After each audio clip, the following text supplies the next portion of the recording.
Hi, I'm Phil Noble with Envision South Carolina, and we're here at the College of Charleston with Josephine Humphreys, a writer, artist, a quintessential Charleston lady. And we want to just talk about Charleston and its past and its present, and what do we have to do to be a world-class city in the future. You grew up here. I grew up here, and that's been a long time. You grew up here and went through the schools, Ashley Hall, and then where'd you go from there? Well, and before Ashley Hall, I went to craft school and Miminger School. Ashley Hall for high school, then to college at Duke, and then graduate school at Yale, and then more graduate school at the University of Texas. Talk about Charleston and South Carolina and your worldview and leaving Charleston for the first time, going to Duke, each one a little further. How did you view the South in South Carolina? I think it was clear to me when I was little that we were the only people who knew Charleston existed, or South Carolina. It wasn't on the map for the rest of the country, and I think that remained more or less true, you know, in a certain way, up until the late 60s. I remember my first editor was not sure where Charleston was, and that was 1984. 84? Yeah. But when growing up, I felt that it was my city. I identified completely with it. You know, I was aware that I was born here. I didn't know whether I would continue living here as a grown-up, but I wanted to. My dad was the director of the Charleston Development Board, which was kind of like the Chamber of Commerce. Their mission was to lure industry out of New England into South Carolina. And my mother had a job that was, in my mind, was the opposite. She worked for the Charleston Museum. And so on the one hand, I had her interest in history and the past, and his interest in the future and progress. And I never saw them as opposed. I saw them as two things that could happen at the same time, because I saw them happen at the same time. When I was ready to go to college, my parents, especially my dad, did not want me to go too far, and definitely didn't want me to go to a New England school. So he more or less picked my college, Duke. But he was under the mistaken impression that Duke was a Southern school, just because it's in North Carolina. But it was really the least Southern of all the colleges in the South, and it also was. It's hard to believe, but it seemed to me to be a world away from home. So for me, it satisfied that need to go somewhere new. North Carolina. But at the time, I couldn't apply to University of Virginia, University of North Carolina, Rice, you know, Vanderbilt. They were all men only. So, and Duke was a co-ed school. And my freshman class was the first racially integrated undergraduate class. Oh, really? 1963. The first one, 63. Yeah. But how did you respond to that? I mean, what did you think about it? I mean, were you conscious that this was sort of a historic thing? I was. And there was a lot of fear in people my age and their parents at that time, because I remember one of my friend's father telling her that the school was probably going to give her a black roommate just to test her. I mean, the fears of the white South are incredible to look back on, and to think that these were things that people really were concerned about. There were in my class of 300 women, there were 3 African American girls, and I got to know 2 of them really well, and the third one sort of tangentially, but. There was no problem at Duke. Nothing happened bad until our graduation 4 years later, when we were already assembled there, and there was a bomb threat presumably, reportedly from the Klan. And we had to evacuate the stadium and never got a graduation ceremony. Oh, that's too bad. Y'all ought to, They mailed us our diplomas. What year was that? 67. 67. Well, you ought to call them and tell them that 50 years later, We could have a ceremony. y'all could have your ceremony. They might do that. They might. Yeah, Duke would. And then you went to Yale. I went to Yale, and that was culture shock? 1968, and it was That was hot times the at Yale. most miserable time of my life. It Really? was a horrible, horrible time. I liked Yale, and I liked my work there, but I couldn't. It was a weather problem more than anything else. It was just really too cold for me. And the other big problem was, and this was a real problem, none of those people got my jokes. It was like, there just wasn't that connection that I was used to in the South of being able to tell a story and have somebody get it. Yeah. And that's when I first realized that there was a cultural difference. And my second year began, I realized that I really couldn't take it any longer. And so I called up an ex-boyfriend who was then in Austin, Texas, and I asked him to marry me, and he said, okay, and we got married the next month, and I was able to transfer to the University of Texas. Now, this has got nothing to do with world class, but that's a great story. You hadn't seen this guy? For how long had it been since Well, you I'd seen been in graduate school for a year and a half. And you hadn't seen him in a year and a half? I had seen him, I'd been to visit him. He hadn't been to visit me. But it turned out to be a good basis for marriage. And he says now he's heard of women marrying men for their money, but not for their weather, which is what I do. And he's from Chicago, but he loves Charleston and South Carolina. That's a wonderful story. And then you went to Texas? Went to Texas. How long were you in Texas? 2 years. Came back to Johns Island. And been here ever since? Mm-hmm. Don't ever want to leave?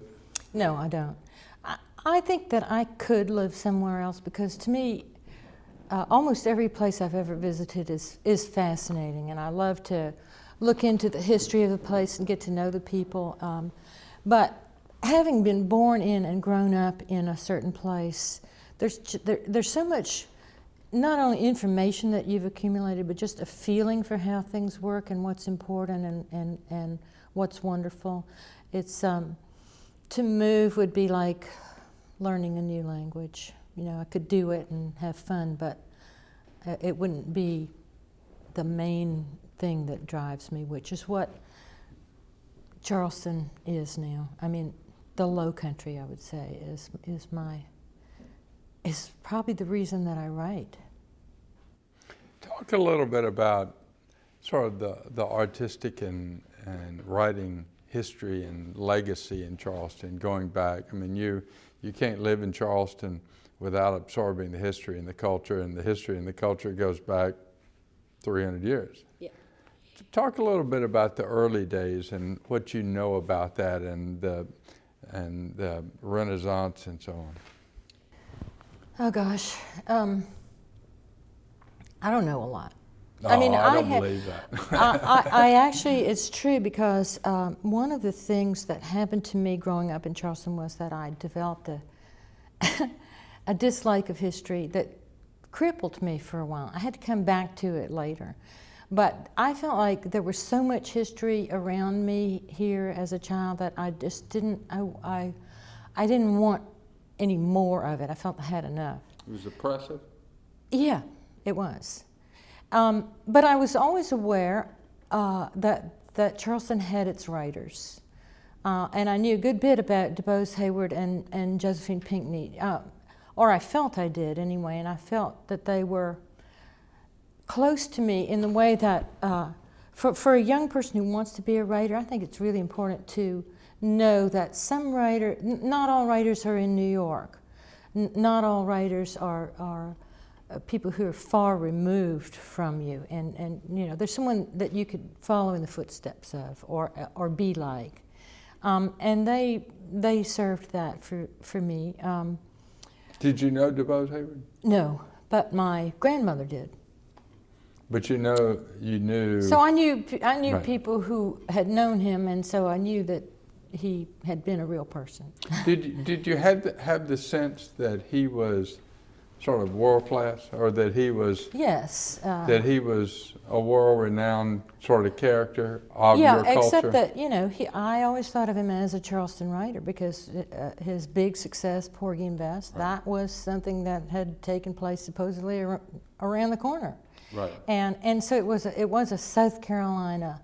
He was a South Carolina writer to me, as she was, and as they were. It was only later that I actually went back and read some of their works. As a child, I didn't read any of them. What about some of the other Timrod and McLeish and those guys? Did you read those guys? Was that part of your literary heritage, or did you sort of come back to it later? I remember reading Timrod and Sims, William Gilmore Sims. Yes. I can't say that their work excited me. It really seemed ancient to me. Yeah. And I know that the first Southern writer that struck me electrically as being modern was Walker Percy, who, and the book I read was The Last Gentleman, which has a section that takes place in Charleston. So I've sort of thought of him as a Charleston writer, although he was certainly not. He was a Louisianan. But up till then, all the Southern writing that I knew of was definitely linked to the past. And the great ones were Faulkner and Eudora Welty and Flannery O'Connor all seemed to me to be, if not historical, then rural. But Walker Percy was an urban writer, and that's what I wanted to do. When I first read The Last Gentleman, I thought, I really want to do that, right? Something that is not so mythical in a way, and not quite so grand, but real. I was really excited by that, the nowness of it.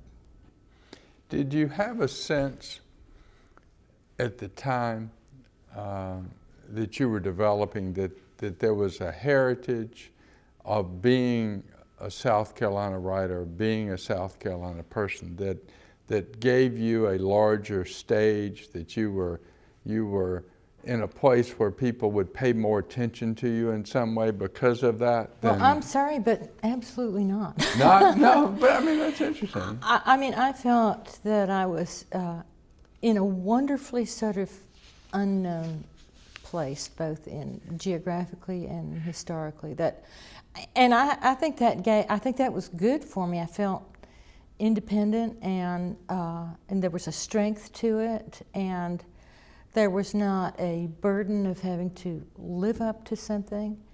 Now later on, when I knew of the work of Reynolds Price and Truman Capote and other Southern writers, and Walker Percy, I was more connected to them. But before that, it was part of.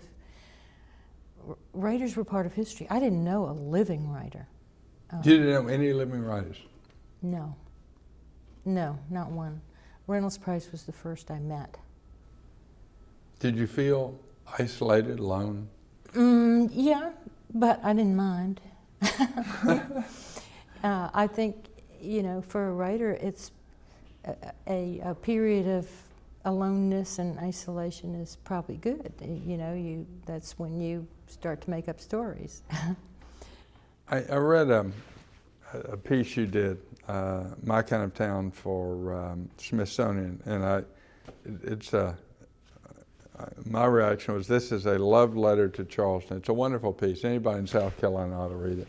And one of the lines that struck me, and it's about Charleston, but I think it applies to all of South Carolina. You said, I count myself lucky to have been born in a town that's rife with contradictions, a difficult place in constant need of retelling and real characters. That's us. That's South Carolina. That's how I think of it. And I do think it's lucky to have landed in the middle of it. I mean, I feel lucky as a writer it's a gift, especially our complex history. And now, although I was not an eager historian in my youth, now I am. And in a way, the history is different. In the 8th grade in South Carolina when I was a kid, there was a mandatory South Carolina history class course, which, could have been wonderful, but all I remember of it is that we had to memorize the steps in the process of nullification. And that's pretty obscure, even for South Carolina. It is, and luckily I don't remember them now. But it was not exciting. There was no sense of real people having lived real lives here. Yeah. A lot of it was propaganda, and children can see through that. They need to, and I think this is happening in a lot of parts of our state now, but children can recognize what's real and exciting, and they need to have it shown, and it needs to be available. There's so much history that remains unwritten and unknown, and I think in the age of the internet, it's possible for students to actually make discoveries as historians, which was not possible before the age of the internet. That's a really interesting idea. Kids can use the internet to become discoverers of history. Well, they can, because but I mean, I never sort of thought about that. So many primary documents are available on the web now, not just historians interpreting the past, but the real contemporary, the documents contemporary with the events are online, and more and more and more every day, and I use them. I'm that kid. Let's talk about your books. You've had 4 books, presumably the most well known because it became a movie, Rich in Love. It's a trite question to talk about your favorite book, and I'm going to ask you your favorite book, but I'll ask you about the process. I mean, 4 books is a sequence. It's establishing yourself. It's becoming more than just a Charleston writer over in the Confederate home, but you move out onto a broader and wider stage and are accepted. Talk about how you felt about that and how you related that to your sense of place in Charleston and South Carolina, or was it relevant once you moved out, so to speak? For me, it's a hard question because I think about it all the time. Because I think about, as a writer, I think a lot about whether it is even important that you occupy a place on a stage. And in fact, I don't think it is. And it may even be, to me anyway, I fear that it is harmful. So I don't like to, I've developed over the years an ability to not think of myself in those terms.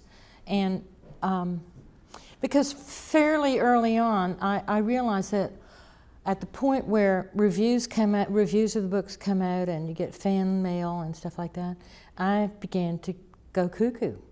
And I was not myself. And after a while, I realized it was kind of like competing in a beauty contest, and there was no, it's not the thing that I was after. The thing that I was and am still after is in the writing and not in the public life of the writing. Right. And you just like to send it in and go back to doing what you were doing. Yeah.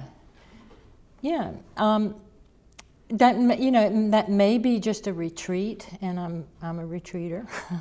I'm a fairly reclusive person, and I'm more comfortable when I don't have to look at myself, I guess. That's the weird answer there. So I don't think a lot about the success of the books or the career path. Another reason I probably don't think about it is that I think it's really interesting and I could be really good at it. I could really get into publishing and marketing and success and things like that. But I know that it's not good for me. But I thought it was interesting what you said about a progression in the books along moving into a bigger world, because that really is true. Because my first novel was pretty much set on my block. You know, it was the things that I described and used in that book were very close to me.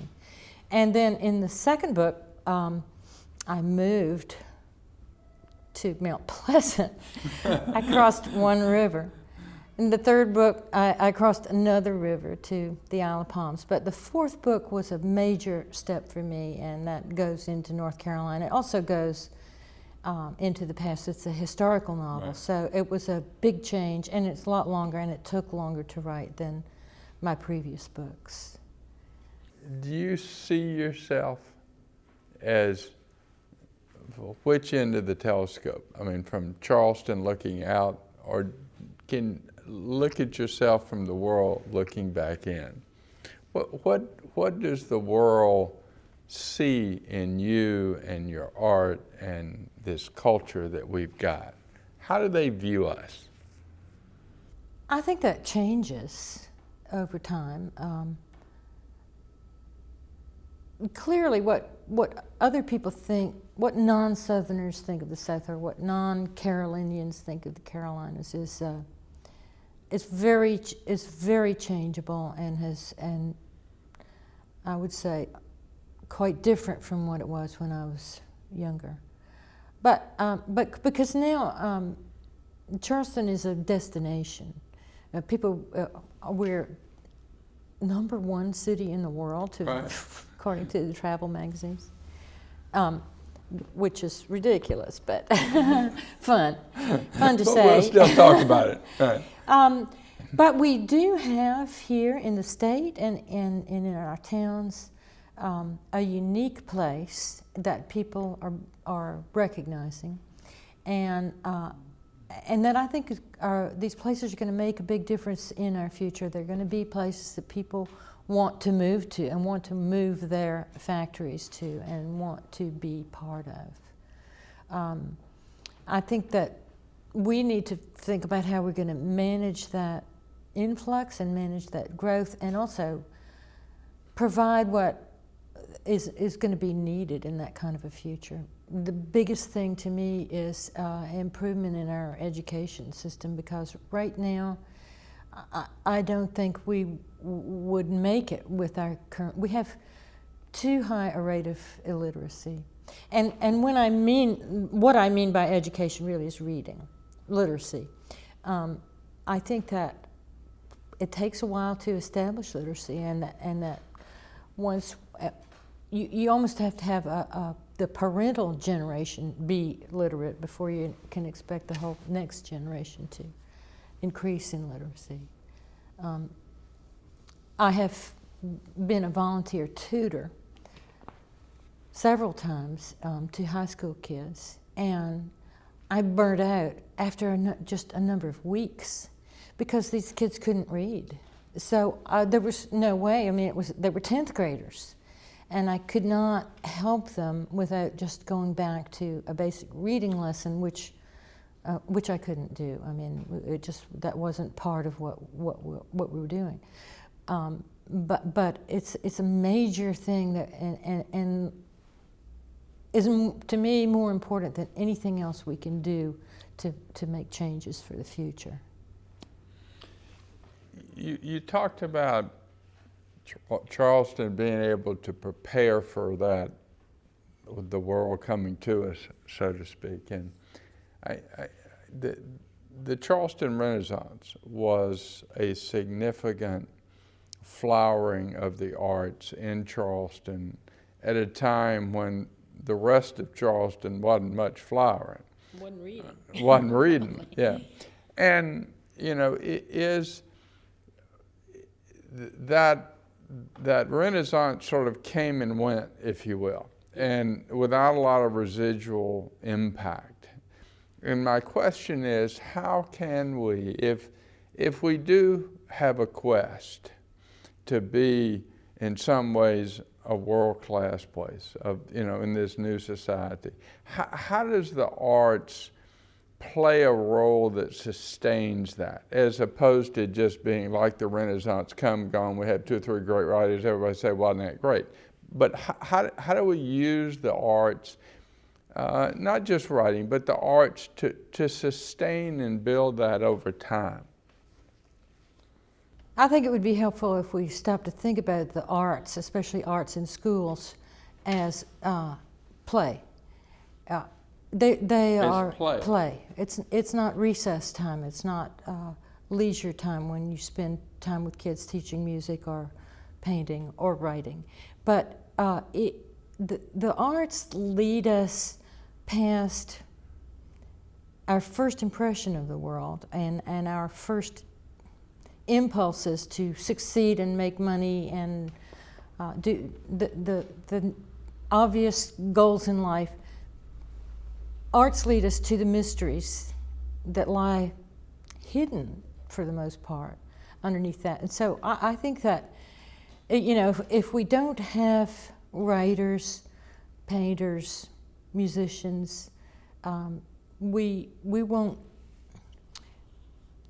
be able to get to the full value of our experience in our life in our place, in this place that we love. It doesn't give us enough. We need something more. And I think that's what both artists and people who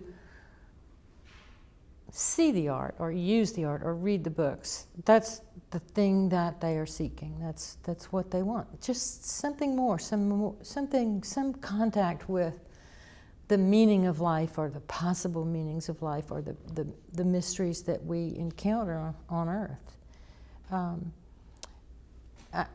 I also think, I believe that the arts do transform our ways of thinking physiologically. I mean, I think our brains react in a different way, and we can create people who have a wholer, more entire vision of things. Literally, I mean, their brain can do more than if you don't have any access or any experience with writing, painting, music, other arts. We have in Charleston sort of a rebirth, if you will, or of the cultural arts of Charleston. I mean, that's Spoleto's a part of it and so on. But Greenville has the Governor's School for the Arts, just superb, as good as any arts program anywhere in this country.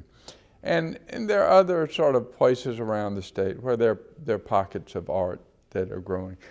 Do you see the arts development in South Carolina pulling us into this sort of world class, this larger vision, or is the arts just sort of keeping up? And can arts be an engine that pulls us as opposed to just along for the ride with every other sort of every other part of the state? How can it pull us? How can it lead us? What do we have to do to get that energy leveraging? I think we have to love it. I mean, art is not going to come only from the Department of Education. It really does, I think, bubble up independently and then needs some nourishment along the way. Music. How do we do it? How do we nourish those buds outside of the bureaucratic department of whatever? I mean, nourish the children. Or nourish the arts. I mean, nourish again, those. I mean, we have to value it. We have to love it. If we don't, then we're not going to nourish it. I just think it has to be that way, that we have to really want these things for our children and for our lives. And as for the children themselves, I know that the thing that helped me most as a young person when I wanted to be a writer was encouragement and praise. I don't know if I was a needy girl or what, but the fact that somebody liked what I had done was of immense importance, and it was almost a revelation that, well, maybe this is an important thing to do, or this is a good thing to do. what we can do as members of the public is to go to the concerts, go to the art shows, be part of that life, and try to make it a bigger thing in our whole culture than just a class in the afternoon or whatever we're doing now. I do think that that there is a lively spirit of creativity at work now in 3 blocks from here. The Charleston music scene is really exciting, and artists, and that's all coming from kids who are, in their 20s. And I think it's a huge addition to the city, to city life. Let me ask you a question that we ask a lot of people, and it's quickly becoming my favorite question because I enjoy asking it to watch people's reaction. Assume for the moment that we, the people of South Carolina, collectively got together and decided that Josephine Humphreys ought to be queen. And we're going to take you and ensconce you in Columbia. I was actually thinking that this morning. You were thinking that? Good. Well, if we manage to do that and go to Columbia and have the crown on your head and your subjects line up and say, what should you have us do? What should we do?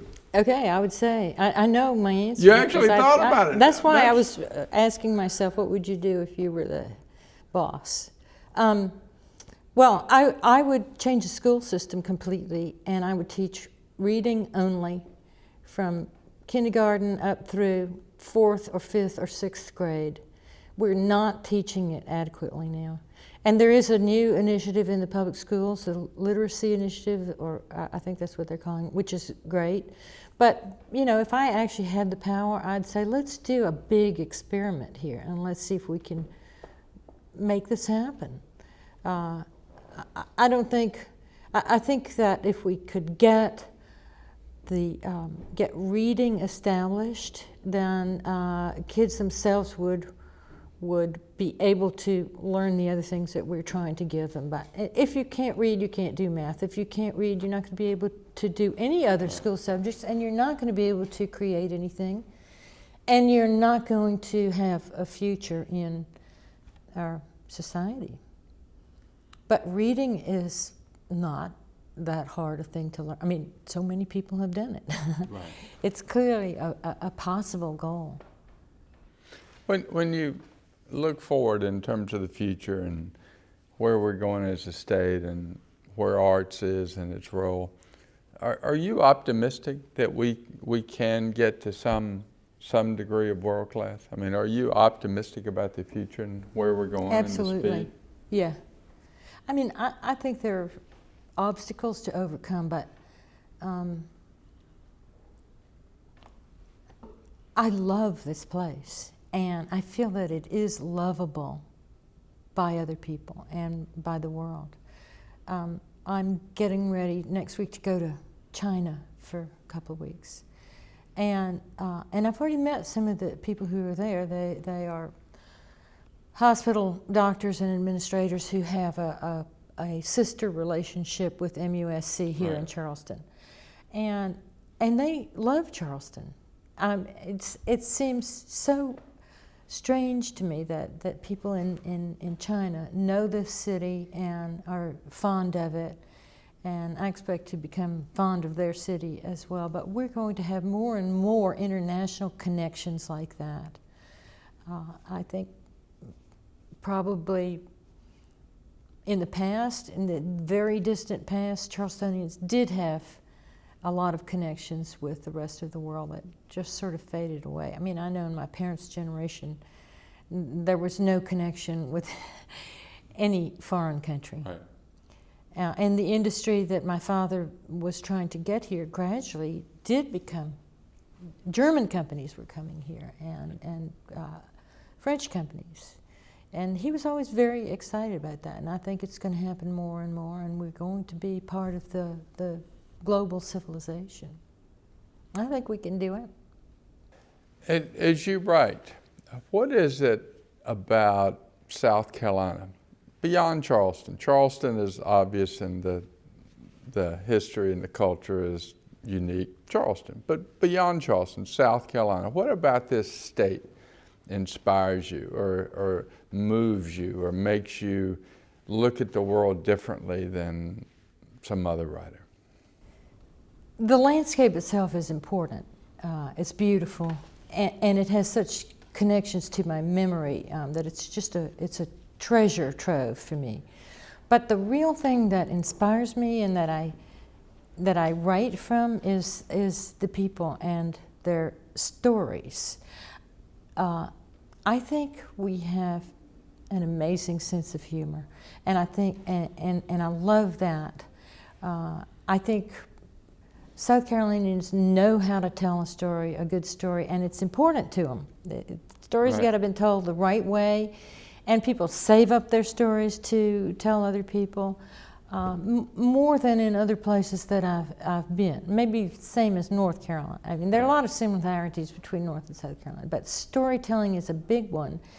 And I think it's more than just sharing jokes.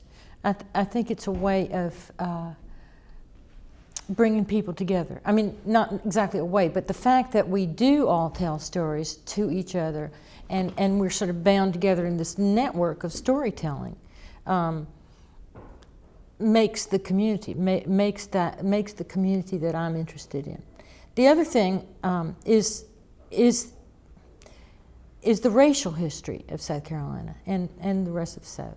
Now, I think that a lot of our culture today we owe to the African American influence, and we don't really realize that. And that's kind of visible sometimes in our language. When we talk about, at conferences, when we talk about Southern writers, we are almost always meaning white Southern writers. Right. And you know, Southern gospel, that means white Southern gospel. So there's still this. It's almost exciting to think how much more we have to learn about the history of African American contributions. I was in Brazil several years ago, probably many years ago now. It seems recent. But I was in the city of Salvador in Bahia, which is a 16th century city, and beautiful, sort of exotic place. And 3 days into the trip, when we had eaten in as many restaurants as possible because the food was so good, I said, you know what, this food is the same as what we eat at home. It's rice, it's okra, it's seafood, black-eyed peas, and it's just got something really hot sprinkled on top of it to make it different.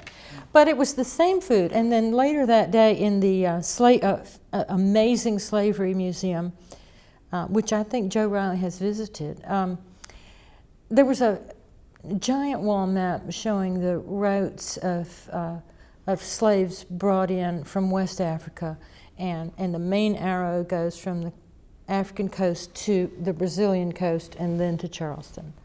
And so, in fact, these food traditions came from Africa and landed in Brazil and then came to us, and ordinarily we don't even think much about that. We don't really know that happened. But I thought it was amazing and so exciting, and to see that map. And as we said earlier, it's a gift to a writer to be in a place that has a complex, difficult history, because it's a lot of puzzles, it's a lot of things to untangle and think about. I know one of your lines in this, in your My Kind of Town about Charleston, is the line between then and now is thin. There is such compact eloquence in those few words. The line between then and now is thin. That's a wonderful, 7-word summary of what you just said. One last question. Young folks, hopefully we have a lot of young people get involved in Envision South Carolina. They look to you and say, I want to be you when I grow up. What do you tell them to do? I don't want them to be me or any other person like that. I want them to become so excited by the thing they love that then the art or the writing or whatever it is they want to do becomes them, and that they can follow that. I just yesterday wrote a letter of advice to a young artist, and I said, you know, she's 18, and I said, if you, that you have to go forward into the world with great excitement and curiosity and generosity, and less focus on your own success and I'm sorry, but let's focus on your goals, on your professional goals. That, it seems to me, is not the very best way to proceed if you want to be a writer or whatever else you want to be. My friend Alan Gerganis said that all you need to be a writer is a little language, a little laughter, and a little love, the 3 L's of Alan Gerganis. But it's true. I mean, you have to be able to write in the language. You have to, I think, have a kind of sense of humor that indicates an understanding of people. And because that's, I think, what sense of humor is. And then the third thing, you have to actually like people. It's not going to work if you don't. And so that's what I told her, and I didn't know that when I started that, and I wish I had. That's terrific. Envision South Carolina, world class, globally connected.